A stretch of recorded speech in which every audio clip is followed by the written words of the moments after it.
All right, on this one, we're going to talk about our 5-thread rule.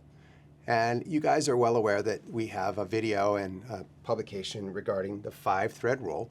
And when we look at this implant design that's been around for a while, and we count the threads, we go 1, 2, 3, 4, 5. Basically, from the platform all the way to the apical aspect of the implant, from the top to the bottom, there's basically 5 threads. Now, remember the 5-thread rule says for primary stability, you want to have 5 threads engaging bone. The problem I have with this particular design, this implant design, is that it only has 5 threads, which means that the entire implant for primary stability really should be engaging bone, which means that this implant would be really good only in healed sites. Because if I went into an extraction socket, the extraction socket gets bigger up here, right? Towards the crestal region, it gets bigger, and it's tight down here. So I would only have a couple of threads engaging down here, and then this area right here would be in the socket. They would not be engaging. So it would be very difficult for this implant design to accomplish the 5-thread rule's basic premise. Its basic premise is that 5 threads should engage for primary stability. So with a modern design, a more modern implant design, you have a thread pitch that gives you a thread about every millimeter. So as you go from this thread to that thread to that thread, each one is separated by about a millimeter, which means that if I had a 10 millimeter implant, I would have about 10 threads.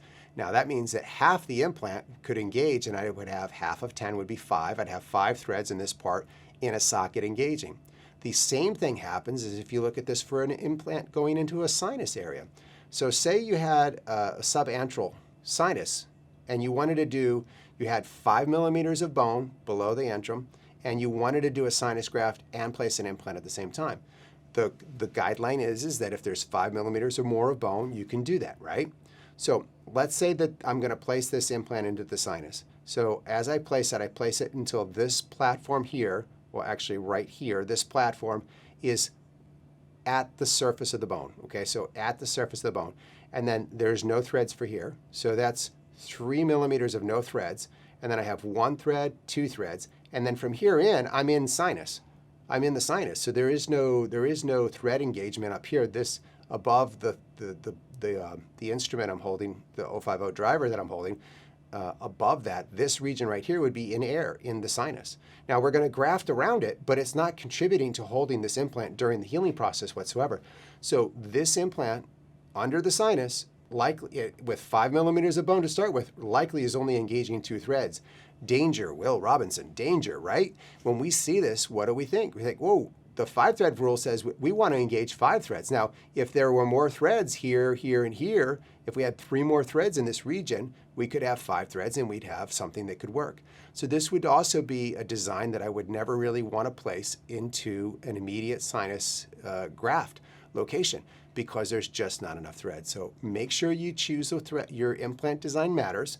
Make sure you choose one that's got threads all the way along because you never know when you're going to place it under the sinus or into a socket. And you go into a socket, it's the opposite. You're going to be engaging the threads at the apical aspect. So not up in the crestal region like the sinus, but down here in the apical aspect. You need to engage 5 threads here or 5 threads here, which means you really want an implant design where the implant has threads all the way through and through. If you want to learn a little bit more about the 5-thread rule and how it can be implemented, check out our video right here. Smile Engineer, out.